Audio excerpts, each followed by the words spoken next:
Quins són els objectius de l'associació La Fàbrica de Somnis?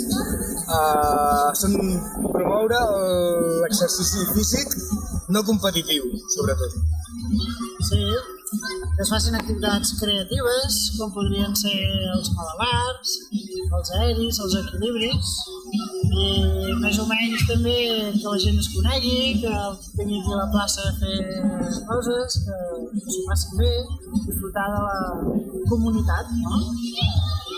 Quines activitats i projectes desenvolupa aquesta associació? Doncs es fan tallers de ball, de música, de circ,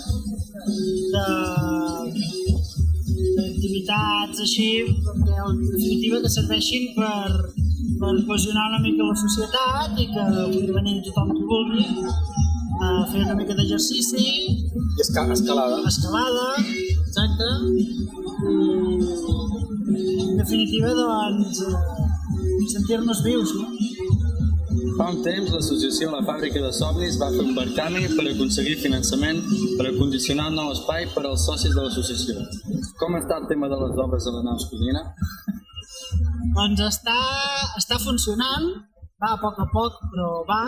Això què vol dir? Que la teulada em sembla que d'aquí 2 o 3 setmanes estarà acabada i que ja podrem entrar a pintar i a construir el nou rocòdrom.